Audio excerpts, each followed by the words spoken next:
Olá, boa tarde. O meu nome é Cláudia e com o Miguel e a Helena, adivinhem onde é que nós estamos? Na Corações com Coroa. E viemos entrevistar a Catarina Furtado, que se disponibilizou para falar connosco e consigo sobre tudo o que aborda os temas problema deste ano 2 em área de integração. Venha connosco. Olá! Bem-vinda! Muito obrigada por esta oportunidade. É um prazer. Aqui está a sede, Corações com Coroa. Sinta-se em causa. Obrigada, já sinto.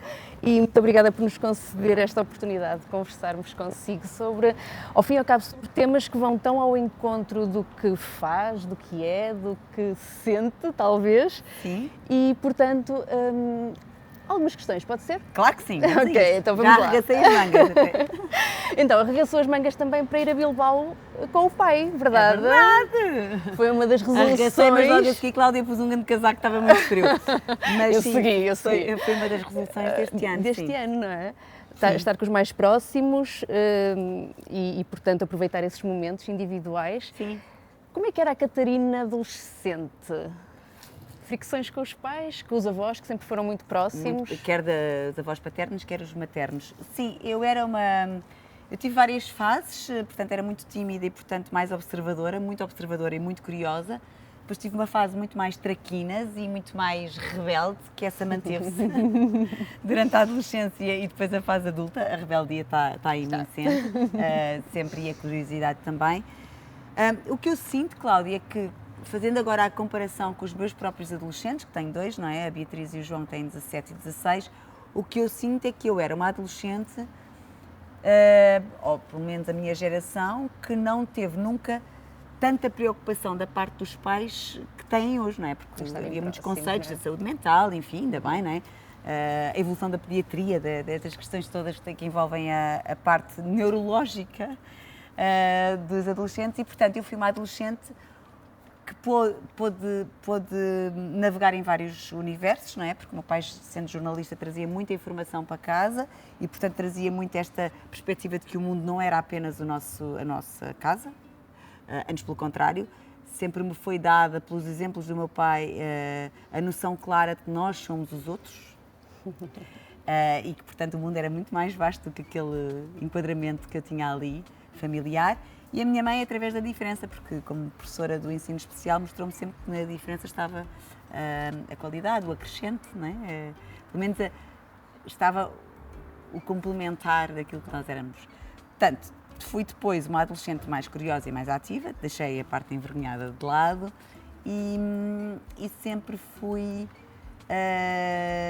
muito rebelde, mas não uma adolescente de querer... Sem causa. Não, Não uma rebelde sem causa. Não, exatamente, ir a causa, não é? James Dean tinha o James Dean no quarto para falar nisso, é o filme. Quem nunca? Lá estava ele, estava o James Dean, estava o Bruce Springsteen e estava o Nureyev, eram os meus três, e o Prince. Hoje em dia estariam mais mulheres, não é? Como é que é possível? Não tinhas nenhuma mulher no quarto adolescente. E depois, nunca tive muitas generation gap, não é? Aquelas atritos com os pais, mas também não havia muito tempo para os ter. Porque eles estavam muito fora de casa com as atividades profissionais. Mas sempre que tinha uma dúvida, tinha o à vontade em casa para poder confrontar os meus pais.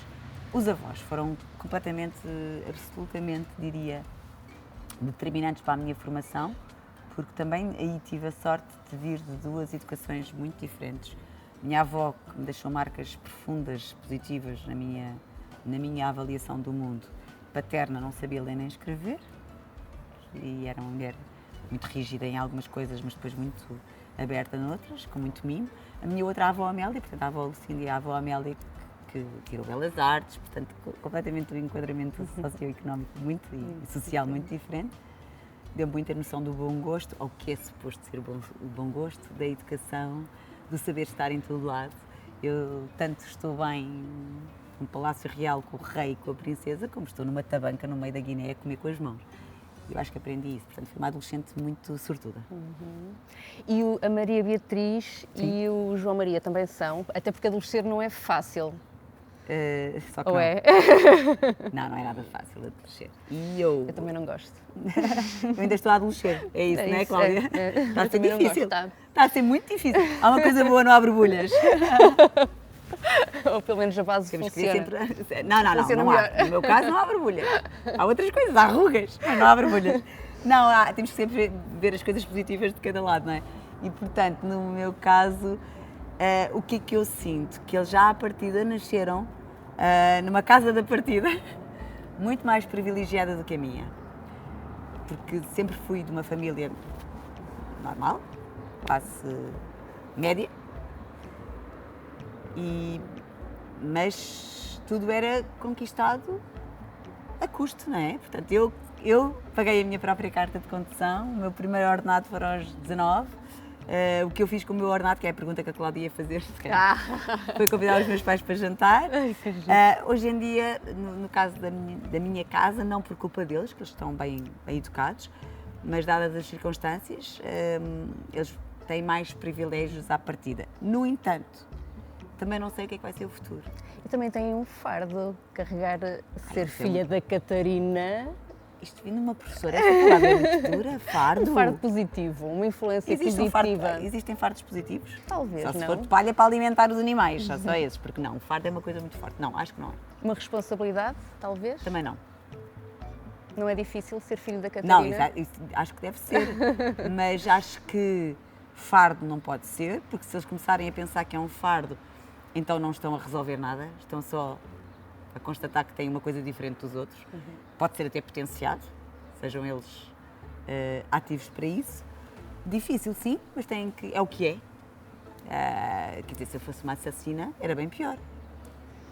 Assassinou corações ao longo destes anos todos, não é Que verdade? bem! É verdade. E assassinou também a concorrência, e agora com muitas aspas, com muitas aspas, porque é a pessoa que há mais tempo está no desempenho de um cargo com muita honra, com muito orgulho até, muito embora seja um cargo que não é uma medalha que ostenta, é há 23, 24 anos embaixador. Sim, não remunerado. Verdade. Não tenho passaporte diplomático. Como é que as pessoas pensam? Tem umas regalias, não tenho passaporte diplomático, não recebo um ordenado e não faria sentido recebê-lo, mas é um cargo, é uma missão. E apesar de tudo, sente-se uma gotinha num oceano vasto. Meu Deus, se a Catarina se sente uma gota, ok. O que é que cada gotinha que Mas está... sinto mesmo, não, olha que não é bluff, não é fita, sinto mesmo só uma gota. A partir do momento em que eu, enquanto embaixadora do Fundo das Nações Unidas para a População, tenho viajado por tantos países a fazer essa missão, não é? Ao serviço quer dos meus documentários Príncipes do Nada, que aí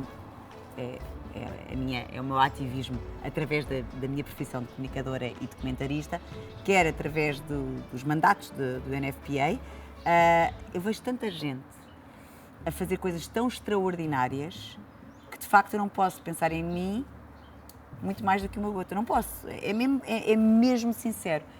O que eu gostaria também, entre muitas outras coisas, é revolucionar os meios de comunicação social, porque se fossem revolucionados, nós teríamos muito mais notícias positivas, inevitavelmente teríamos as negativas, as guerras continuariam, mas iríamos ser balançados até para a nossa saúde mental com tantas notícias positivas sobre essas pessoas todas que eu conheço no mundo inteiro que fazem coisas inacreditáveis, que eu só posso ser uma gota desse oceano de pessoas que fazem coisas acontecer e que mudam vidas de pessoas para melhor, não é?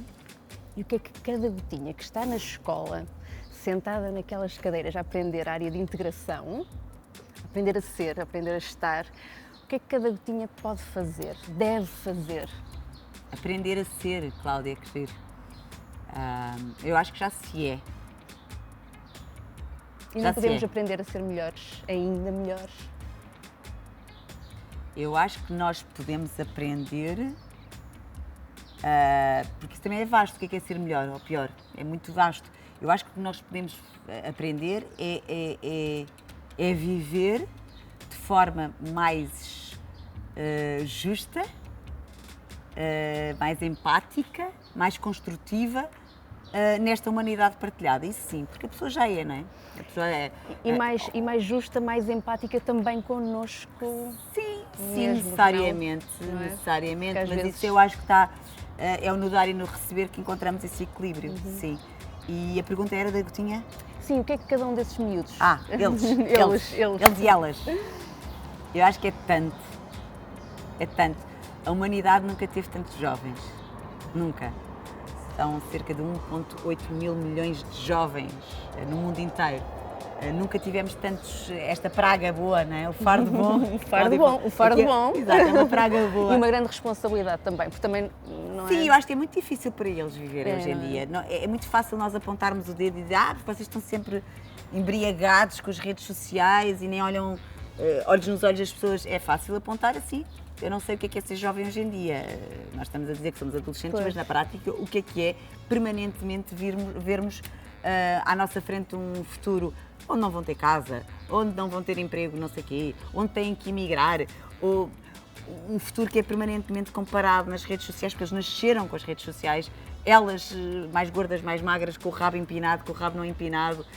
É tanta coisa que eu, sinceramente, acho que deve ser muito difícil ser neste momento adolescente. Mas, porém, todavia, contudo, não obstante, Há uma esperança. não é só isso. Há, sobretudo, não é a esperança, que a esperança deixa a responsabilidade assim no vago. Eu acho que há um imenso poder nesses jovens. E eles sabem. Às vezes não. Pois. Mas também muitos dos adultos não os deixam saber. São pouco ouvidos, muitas vezes. E há as tais generation gap, não há muitos conflitos, que os adultos acham que eles não entendem e que eles não são empáticos. É mentira, eu acho mesmo mentira. Mas se nós formos aos documentos escritos da Suméria, da Grécia Antiga, nós vemos exatamente os mais velhos a dizer a mesma coisa dos mais novos. Repete-se, não é, Cláudia? A história repete-se. Parece que somos sempre... Há sempre esta fricção que se calhar é saudável, faz não? Faz parte mesmo. Mas faz parte. Mas há uma parte da nossa responsabilidade de adultos que tem a ver com o facto de garantirmos lugar à mesa destes miúdos. Quando eu digo à mesa é eles poderem falar.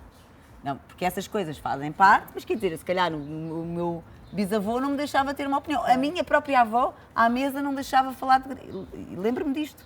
Portanto, hoje em dia, nós temos que mudar as coisas que não são boas para a nossa sociedade. Eles têm que ter um espaço para falar. Eles têm o domínio de uma informação muito maior do que nós tínhamos na altura. Não é? Mas também a educação é muito desigual. Porque, apesar do acesso ser muito transversal, e se quisermos, o acesso à informação é mais igualitário, estamos a falar dos países em desenvolvimento, sobretudo, Claro.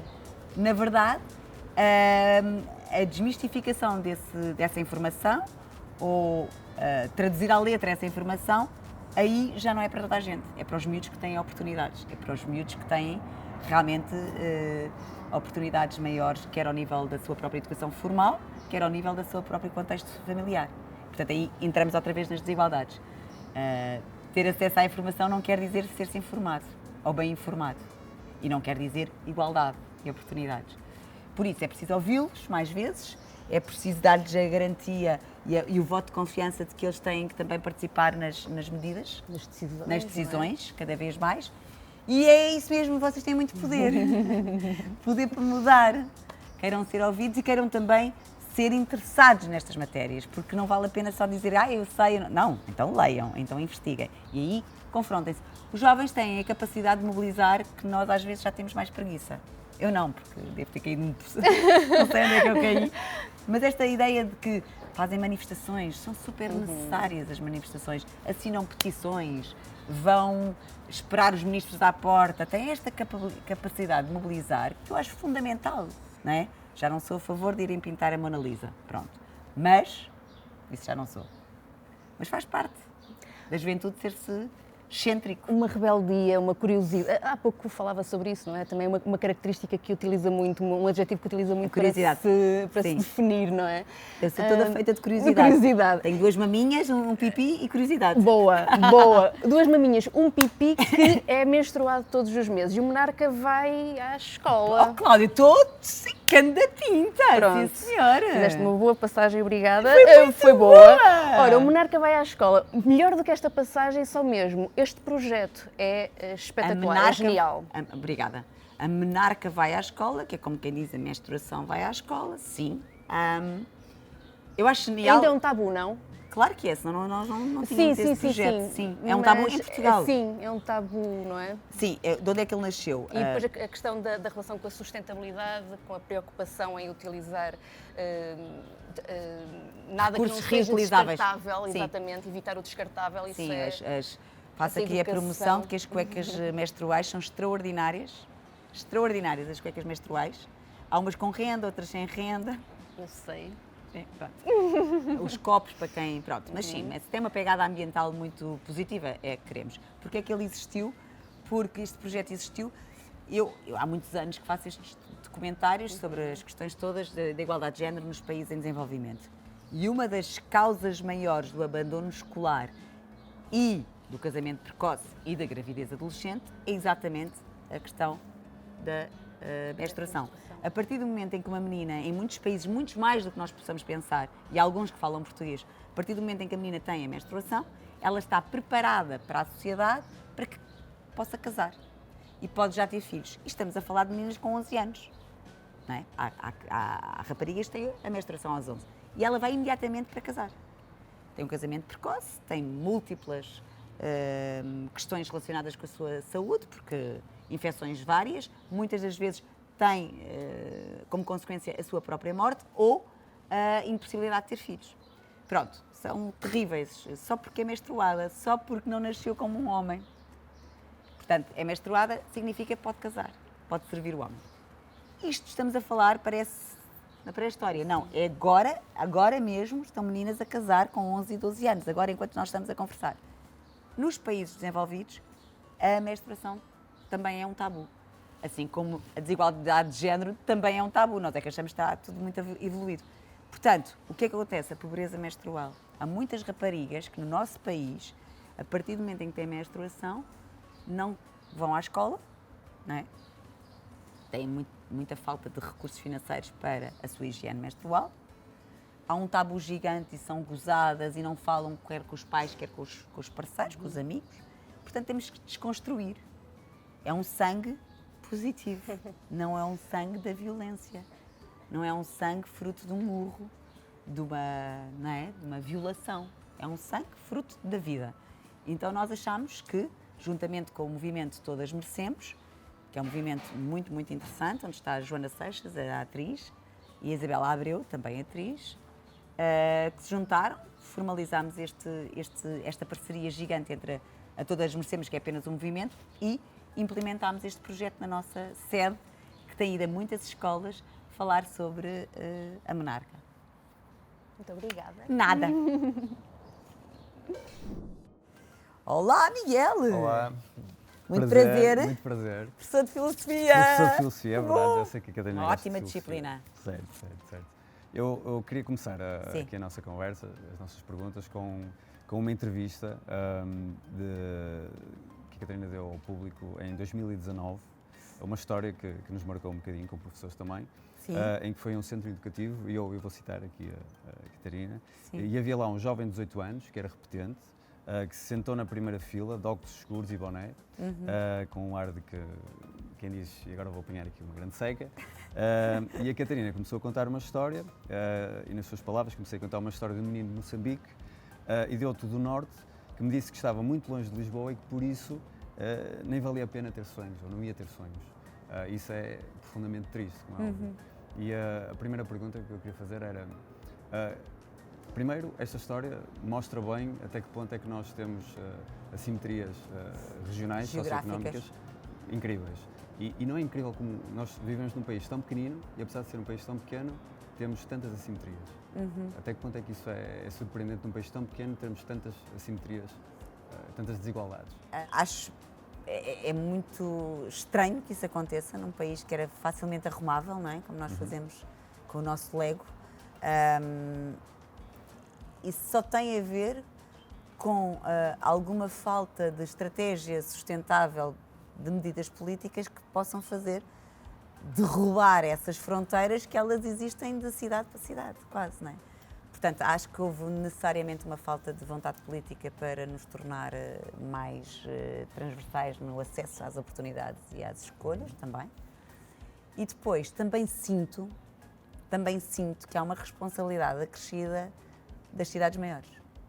E neste caso, vivendo eu em Lisboa, e estamos aqui, Miguel, estamos aqui na minha associação, eu acho que é uma responsabilidade também nossa, grande, nossa dos lisboetas, dos que vivem na cidade. Porque deveríamos, mais naturalmente, fazer ligações com as outras cidades do país. Uma segunda questão que queria colocar, relacionada com algo que também tem a ver aqui com a associação, que é o Prémio de Comunicação Corações Capazes de Construir. E a questão é a seguinte, em 2021, portanto há pouco tempo, o tema da nona conferência e do 8º prémio, penso eu que é o 8º, nesse caso os Corações Capazes de Construir, chamava-se Fronteiras Invisíveis, com o IN entre parênteses. E a questão é esta. Quais é que são as fronteiras visíveis, que estão assim um bocado genéricas, se calhar um pouco filosófica, eu acho que é filosófica. Mas quais são as fronteiras visíveis e quais são as fronteiras que não se veem entre as pessoas de uma forma geral? Ainda pergunta. As fronteiras visíveis são aquelas que, assumidamente, as pessoas tomam partido ou, convictamente, assumem. São aquelas que dizem, eu não me sento à mesa com alguém que não é do meu extrato social ou que veio do Bangladesh roubar o meu trabalho, não me sento à mesa. Esta é uma fronteira visível. É alguém que diz assim, eu sou contra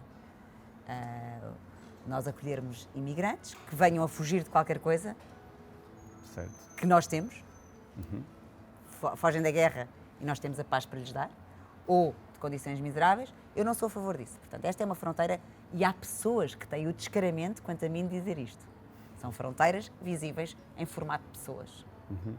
São várias pessoas juntas com este pensamento xenófobo, racista, discriminatório, que fazem todas elas uma enorme fronteira.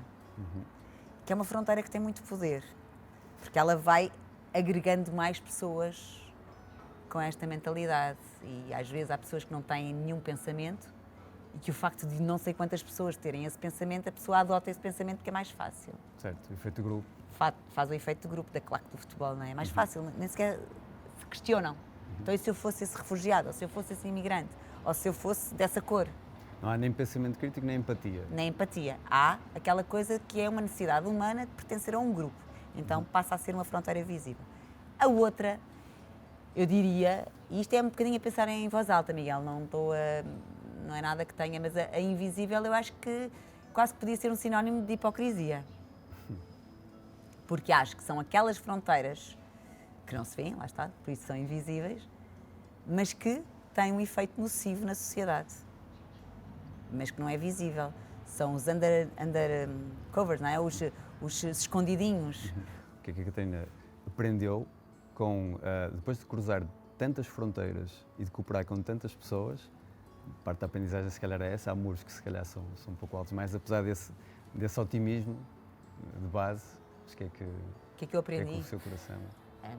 Aprendi que eu já quando comecei a fazer voluntariado aos 9 anos, na escola da minha mãe, na Crenabel, com pessoas especiais, eu já na altura lembro-me de sentir que ele era capaz de ter muita gente lá dentro.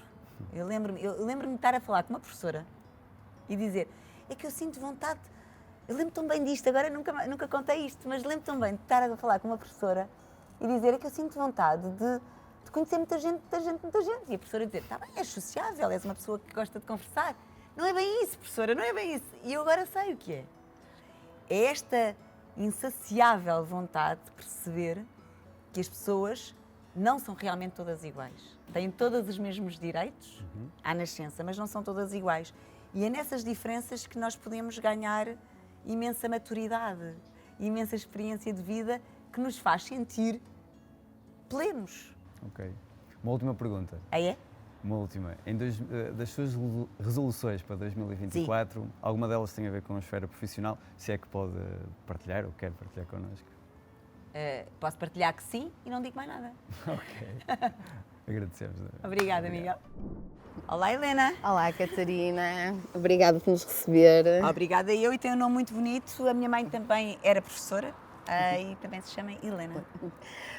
Obrigada por nos receber aqui na Corações com Croa, que é uma organização não governamental para apoiar o desenvolvimento, Certo. com uma missão muito clara, com 3 pilares. Sim, nós temos esse princípio desde sempre, portanto existimos há 12 anos, é informar, porque acho que as pessoas informadas têm um poder diferente, é apoiar, obviamente, através dos nossos serviços gratuitos de apoio psicológico, as nossas psicólogas, as nossas assistentes sociais, apoio jurídico também, apoio dentário tão importante nestes contextos da igualdade de género e depois capacitar, ou seja, depois de informada, apoiada, a mulher está capacitada para se tornar independente e autónoma. E a coisa mais bonita que existe ao longo destes anos todos é sabermos que já capacitámos, informámos e apoiámos mais de 800 mulheres e que já disseram adeus e nós vamos dizer adeus e elas já não precisam de nós, ou as nossas 35 bolseiras que hoje em dia estão a realizar os seus sonhos universitários e a estudar, mesmo que não seja universitário, por exemplo, a Jéssica Silva, que é uma grande jogadora internacional e que teve o apoio da Bolsa de Estudo para prosseguir os seus sonhos ao nível do futebol. Relativamente à origem desta associação, conta-nos um bocadinho quando é que teve esta ideia, quem é que a ajudou? Eram 4 da manhã, estava a dormir? Não. Não, por acaso sei exatamente quando é que isto aconteceu, porque tem a ver, obviamente, com o percurso enquanto embaixadora de boa vontade do Fundo das Nações Unidas para a População, que tem como áreas de atuação as questões da saúde materna, as questões da saúde sexual e reprodutiva, do potencial dos jovens, tem esse departamento, e da igualdade de género. E, portanto, eu com tanta experiência a visitar estes países voluntariamente e também a fazer os meus documentários para a RTP Os Príncipes do Nada, percebi que, independentemente das diferenças geográficas e financeiras dos países, não é? As desigualdades com base no género existem em todo o lado. E, portanto, a partir do momento em que eu senti isso, eu lembro-me de estar com uma conversa com uma grande amiga minha, que é a Ana Torres, que trabalhou comigo na SIC, quando eu era da SIC, antes de ser da RTP, e a Ana dizer-me, mas a Catarina devia fazer qualquer coisa, eu estou consigo. Devia fazer qualquer coisa para colmatar ainda mais as diferenças de género em Portugal. E aquilo começou-me a ecoar. Depois encontrei uma outra amiga minha, que é a minha vizinha, a Ana Magalhães, e pensei, e se nós fizéssemos aqui uma coisa, eu não tenho muito tempo, e ela disse, mas eu ajudo, e tal. Pronto, nasceu há 12 anos, com a Ana Torres e a Ana Magalhães, depois juntaram-se algumas pessoas que vieram, no fundo, ajudar a capacitar a própria estrutura com reflexão, ou seja, com o pensamento crítico, com a noção exata do que é que são os direitos humanos, e eu achei que era muito importante criar para poder potenciar ainda mais o conhecimento que tenho em relação aos outros países, mas também em Portugal, e fazer a diferença em Portugal. O nome foi a minha filha, que era muito pequenina, estava a ver um documentário meu dos Príncipes do Nada e disse, mãe, aqueles meninos têm todas coroas no coração. E eu achei assim uma coisa bastante mística. Pensei, mas onde é que estás a ver as coroas? Mãe, têm todos. Portanto, eram uns meninos de algum país africano e eu achei que era uma opção, pôr ou não pôr uma coroa no coração. Eu resolvi pôr, não sei se vocês querem ou não pôr as coroas nos vossos corações. E foi uma é uma opção, ideia. é uma escolha. E aqui não é coroa de dinheiro e de realeza, é coroa de nobreza, valores, fazer com que os outros também vivam bem. Catarina atualmente está em todo lado, está na rádio, na televisão, na internet, está nas bibliotecas com os vários livros que já escreveu. Como é que lida com a imprensa todos os dias? Um dia numa entrevista disse que gostava, que se é conhecida e se é ouvida, gostava de deixar a sua marca. Agora, a imprensa também é um marco no conhecimento. Acha que realmente esta imprensa ajuda à democratização do conhecimento nos dias de hoje? Bem, esse tema é muito atual, não é? Porque a imprensa está em crise a sua própria independência em relação aos seus conteúdos, e nós estamos a assistir a toda a hora a muitos jornalistas que fazem trabalho exemplar e que não são a ser remunerados. Portanto, é preciso urgentemente salvar a imprensa, porque a imprensa é uma promotora da nossa democracia. Portanto, nós sem imprensa, sem o certo e o errado, nós não podemos dizer que somos um país democrático. Portanto, há que apoiar a imprensa. E sim, eu acho que a imprensa eu tenho sabido dançar, eu danço em tudo, e até mesmo com a imprensa, ou seja, a imprensa cor-de-rosa é uma área um bocadinho diferente, não é? Porque é uma imprensa que precisa de um alimento diferente. Ainda bem que fala sobre isso. Não acha assim um bocadinho irónico ter fundado esta magnífica organização com o dinheiro que ganhou num processo em tribunal precisamente contra uma revista cor-de-rosa? Que bem informada, Helena. Não, eu acho irónico, acho exatamente que tem a ver com a forma como eu danço com a imprensa. Ou seja, Eu só mostro aquilo que quero mostrar. Sinto-me muito respeitada pela imprensa cor-de-rosa de uma maneira geral. Também nunca abri a minha casa, os meus filhos só quando eles forem maiores é que decidem se querem ou não ser mostrados e aparecer. E depois penso, a imprensa cor-de-rosa são pessoas. Há pessoas bem formadas dentro da imprensa cor-de-rosa e há pessoas mal formadas. E há a necessidade de sobrevivência, porque os meios de comunicação social, em geral, estão muito pobres. Pronto, e eu consigo lidar com isto e digo aquilo que quero dizer, eles escrevem o que quiserem, consigo desdramatizar a coisa. Quando quando se ultrapassa os limites de que eu acho que seja a minha própria dignidade, não é? Quando realmente há uma invenção qualquer, e isto já foi há muito tempo, eu penso, então vou agir sem fazer fogo de artifício. Não publico que vou agir judicialmente, nada disso. Faço as coisas como devem ser feitas e, naquele caso em concreto, porque eu pus 2 processos e cheguei a acordo, este caso em concreto não cheguei a acordo, ganhei dinheiro. Porque me possibilitava essa opção, já que eu estava a trabalhar e tinha o meu ordenado, eu pensei, este dinheiro eu não preciso dele. Ele vem de um sítio que eu não gosto muito, que foi uma invenção sobre a minha pessoa. Beliscou a minha integridade. Então eu vou tentar utilizá-lo de outra forma. Utilizei para iniciar a Corações com Coroa. Portanto, não é irónico, é um aproveitamento. É uma forma de usar e Exatamente. num bom sentido. Eles usam na nós e nós também usamos, e é assim. Agora, há outro tipo de... E gosto de toda a gente, atenção, e respeito. Acho é que tem que haver limites, nós também nos podemos ensinar uns aos outros. E é uma forma de proporcionar sonho a outras meninas. Também. Já agora o sonho da Catarina, quando era mais nova, era ser bailarina, mas houve uma lesão que a impossibilitou de seguir esse sonho. É verdade? Sim, eu primeiramente queria ser bailarina, mas eu acho que o meu maior sonho era ser coreógrafa, mais do que bailarina. Era desenhar, era escrever. No fundo eu adoro escrever e adoro ler e era escrever movimentos de dança. Pronto. Mas não abandonou a arte?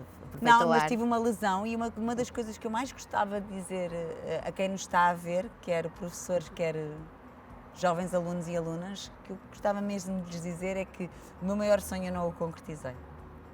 Eu posso hoje dizer que o meu maior sonho eu não o concretizei. Mas isso não fez de mim uma pessoa infeliz, ou amargurada, ou frustrada, ou zangada. Eu tentei aceitar, que às vezes temos mesmo que aceitar, mas não paralisar. Eu tentei aceitar essa constatação de que eu não podia dançar durante 6 meses e era o meu maior sonho. E depois inverti um bocadinho o destino das coisas, que é, não podia dançar, então fui estudar jornalismo. E depois, a partir desse momento, abriram-se muitas janelas e muitas portas. O que eu quero dizer é que às vezes os nossos sonhos não se conseguem concretizar, embora nunca possamos pensar que eles não vão ser concretizáveis, essa não é a premissa, mas se eles não se concretizarem, não é o fim do mundo. Há outro sonho por agarrar desde que nós tenhamos curiosidade.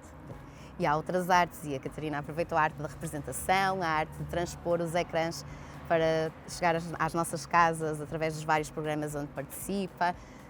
Catarina, viver é uma arte? Viver é uma arte. Viver é uma arte.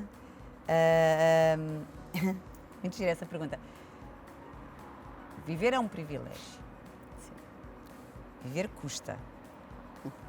Mas viver olhando para os outros como nós gostaríamos que olhassem para nós, exige arte. E depois ouve-se muita música, faz-se muitas cambalhotas boas e é inacreditavelmente belo. Obrigada, Obrigada, Catarina, Helena. por tudo. Obrigada. E já está. Queremos agradecer à Catarina Furtado pela entrevista, pela forma como ela se disponibilizou a falar connosco. Queremos agradecer também à Corações com Coroa, às Bibliotecas de Lisboa e muito obrigado a todos vocês por terem assistido. Esperamos que tenham gostado.